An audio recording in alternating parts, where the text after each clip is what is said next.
La política fiscal. La política fiscal es la administración de los ingresos, gastos y funcionamiento del sector público. Se encuentra controlada por el Gobierno mediante la modificación de los impuestos y el gasto público para así mantener cierta estabilidad en el país. Lo que el Gobierno quiere conseguir con la política fiscal es influir en la economía del país y para ello controla tanto los ingresos como los gastos de los sectores y mercados para que se cumplan los objetivos de la política macroeconómica. Tiene tres tipos de objetivos: a corto plazo, a largo plazo y simultáneamente. Existen dos tipos de política fiscal. ¿Y cuáles son? La expansiva y la restrictiva.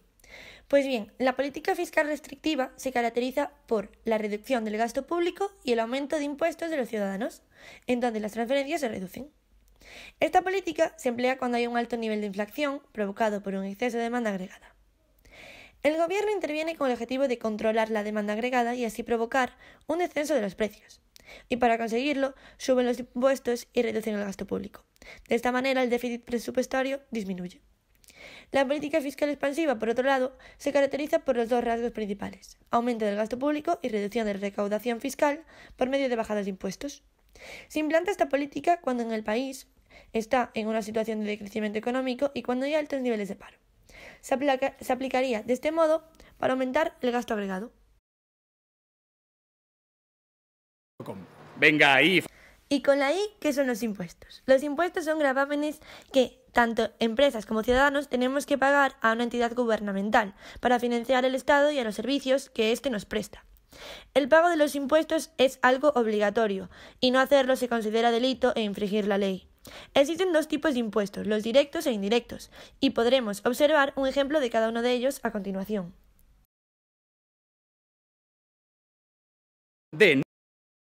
Y continuamos con la D. Con la D, los impuestos directos. ¿Y qué son los impuestos directos? Son aquellos que gravan la riqueza de una persona, el patrimonio o los ingresos, y de esta manera se crea una relación con lo que posees e ingresas. Un impuesto directo sería aplicado al tributo que tienen que pagar las influencers, por lo que ganen con su trabajo. ¿Por qué? Porque gravaría la obtención de ingresos.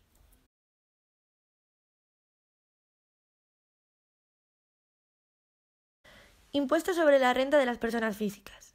Es el impuesto más importante del país y todas aquellas personas que obtengan ingresos deben de pagarlo obligatoriamente.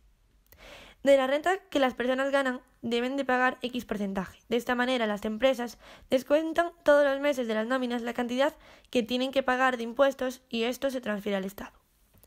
Es un impuesto progresivo, pero ¿esto qué quiere decir? Según la cantidad que ganes, tu porcentaje se incrementará o no. Por ejemplo, no se le descontará de la nómina lo mismo a una persona con un sueldo anual de 12.000 euros que a una persona con un sueldo anual de 20.000 euros. Venga ahí. Volvemos a utilizar la I para explicar los impuestos indirectos. Los impuestos indirectos gravan el uso de dicha riqueza. ¿Pero esto qué quiere decir? Un impuesto indirecto no repercute de manera directa sobre la renta de un contribuyente, sino sobre el consumo que éste realice. Un impuesto indirecto sería aplicado a la compra de una entrada de un festival de música. ¿Y el por qué? Es porque gravaría al consumo.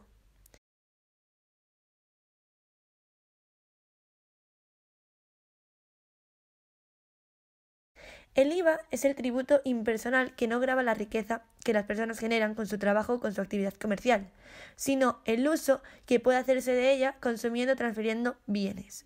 Es el impuesto indirecto más importante.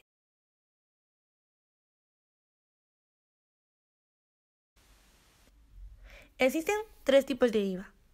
Por un brick de leche que compras en el día, pagas un 4% de IVA, un IVA de tipo súper reducido, por ser un producto de primera necesidad. El billete de bus que coges para venir a la universidad tiene un IVA de un 10%, el de tipo reducido, ya que es un transporte público. Y finalmente, el paquete de cigarros que te acabas de comprar enfrente de la uni lleva un 21% de IVA. Es un IVA general que se aplica por defecto a todos los bienes que no son del tipo de los anteriores. Así que, finalmente, ¿qué hemos aprendido? Hemos aprendido que la política fiscal es el motor de crecimiento del Estado por contribuir con el desarrollo tanto económico como social. Que los impuestos podían ser tanto directos como indirectos y que muestran claras ventajas y desventajas, pero que la mayor desventaja reside en los indirectos, ya que favorece a una agrupación con una renta inferior. Y también hemos aprendido que si no quieres pagar el 21% de tu cajeta, no fumes y ahórrate un producto en el que pagar el IVA. ¡Correcto! ¡Correcto! ¡Correcto!